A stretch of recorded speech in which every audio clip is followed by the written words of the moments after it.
देखिए, बिहार के माननीय मुख्यमंत्री श्री सम्राट चौधरी जी ने इस बात का फैसला लिया है कि कोई भी सही काम किसी भी जनता का रुके नहीं। अफसरशाही के कारण कभी कभी आम जनता का जो सही काम है उसमें भी काफ़ी विलंब होता है।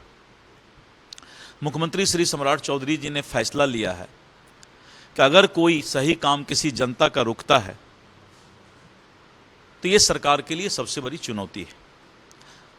और उन्होंने मुख्यमंत्री पद संभालने के बाद ये फैसला लिया कि प्रत्येक जिला में पंचायत स्तर पर पहला और तीसरा मंगलवार को सहयोग शिविर लगेगा और सहयोग शिविर में जो भी लोग काम लेकर के आएंगे, अगर 30 दिन के अंदर निपटारा नहीं हुआ तो संबंधित पदाधिकारी को या कर्मचारी को निलंबित कर दिया जाएगा। आपने देखा कि 90% काम का निपटारा होना शुरू हो गया, यानी पदाधिकारियों और कर्मचारियों के बीच ये संदेश तो मुख्यमंत्री जी ने दे दिया कि अगर काम को रोकोगे तो सजा के भागीदार बनोगे। उसके बाद भी कुछ लोगों को यह शिकायत था कि सहयोग पोर्टल पर या सहयोग शिविर पर जाने के बाद भी हमें कोई भी कागजात जमा करने का मौका नहीं दिया गया और हमारे मामले को जो है रिजेक्ट कर दिया गया कि आपके कागजात कम हैं। और जब माननीय मुख्यमंत्री महोदय ने फैसला लिया कि अब दूसरे मंगलवार को पटना में सहयोग शिविर में अगर कोई शिकायत किन्हीं को है तो उस शिकायत को हम मुख्यमंत्री आवास पर सुनेंगे, लोक आवास पर सुनेंगे। और कल जो मामला आया उस मामला में 2-3 चीज माननीय मुख्यमंत्री जी के नॉलेज में, जानकारी में आया। पहला तो ये कि ठीक है 90% मामला का निष्पादन हो रहा है, लेकिन जो 10% नहीं हुआ है उसमें कुछ लोगों का यह शिकायत था कि हमसे कागज मांगना चाहिए था। अगर कोई कागज हमारी कमी थी तो मोबाइल नंबर वहां है, कागज मांगना चाहिए था, हम वो कागज सबमिट करते तब हमारा मामला को रिजेक्ट किया जाता। तो कल ये स्पष्ट संकेत माननीय मुख्यमंत्री महोदय ने पदाधिकारियों को दिया है कि सहयोग पोर्टल पर या सहयोग शिविर में जो भी मामला आता है उसका मोबाइल नंबर उस व्यक्ति का रहता है। उनसे संपर्क करके पदाधिकारी अगर किसी तरह के कागजात की कमी है वो कागजात मंगाएंगे, जिससे कि निष्पादन में उसको न्याय मिल सके और पारदर्शिता रहे। सर, आप भी सहयोग कार्यक्रम में शामिल होते हैं। पिछले बार भी 3-4 घंटा आपने सुनवाई की, देखा, किस तरह का फीडबैक आपको लगता है? अब धीरे धीरे पदाधिकारियों के बीच ये स्पष्ट रूप से संदेश चला गया है कि आम जनता जिसका भी काम सही है उस काम को समय पर निपटारा करना है और जो पदाधिकारी समय पर निपटारा नहीं करेंगे तो उन पर कार्रवाई तय है। सर, कोलकाता बंगाल का मामला है। सर, बंगाल में वहाँ के कांग्रेस प्रदेश अध्यक्ष हैं, उन्होंने ममता बनर्जी को निमंत्रण दिया है कि आप अपना पश्चाताप कीजिए, भूल स्वीकार कीजिए और फिर घर वापसी का सोचिए। अब देखिए, ये तो बड़ा हास्यास्पद बात है कि पहले कम्युनिस्ट का शासन बंगाल में था, कांग्रेस बंगाल में शासन करती थी कम्युनिस्ट के साथ मिलकर, और बाद में कम्युनिस्ट के खिलाफ आंदोलन करके ममता बनर्जी आई। और अब जो पार्टी हाशिए पर चली गई है, कांग्रेस, कम्युनिस्ट और टीएमसी, बंगाल में तीनों पार्टी हाशिए पर चली गई है। तो अब इनके पास कोई दूसरा रास्ता भी नजर नहीं आ रहा है, तो इसीलिए इस तरह के प्रयास उन्होंने शुरू किए होंगे। सर, बंगाल सरकार ने एक और फैसला लिया है। ममता बनर्जी के समय अन्य पिछड़ा वर्ग में 77 मुस्लिम जातियों को शामिल कर लिया गया था।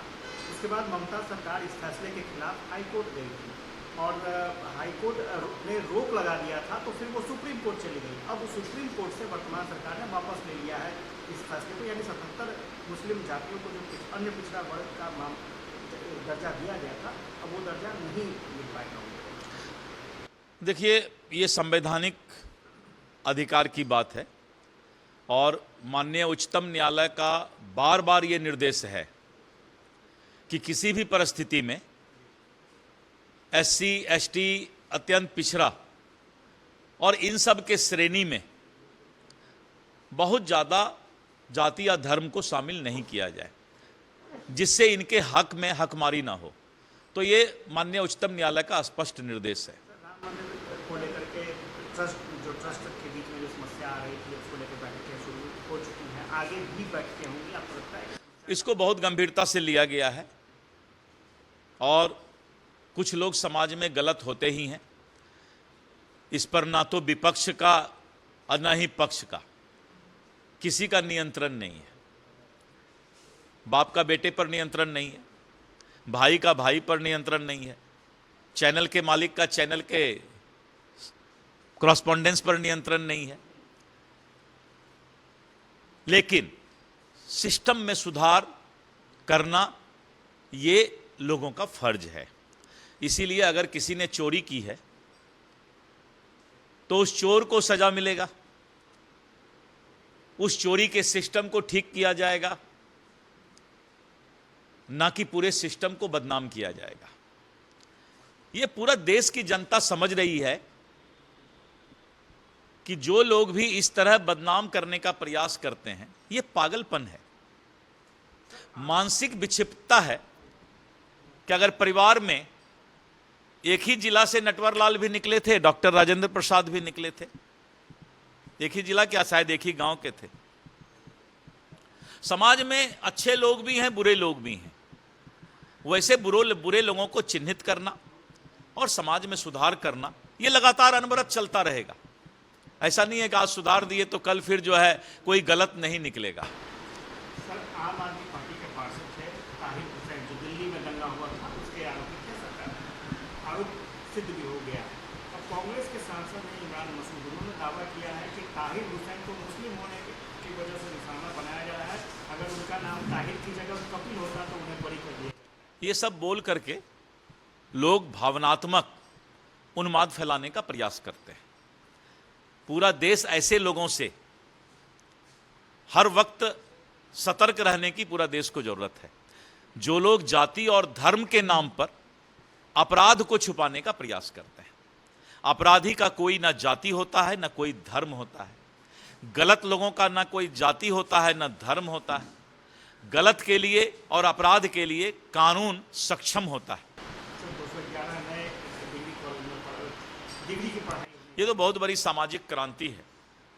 शैक्षणिक वातावरण को माननीय नीतीश कुमार जी के समय ही जो ये फैसला लिया गया था और बिहार के माननीय मुख्यमंत्री श्री सम्राट चौधरी जी इसको धरातल पर उतारने का जो सकारात्मक प्रयास किए हैं, ये बिहार के आने वाले शैक्षणिक वातावरण के लिए मील का पत्थर साबित होगा।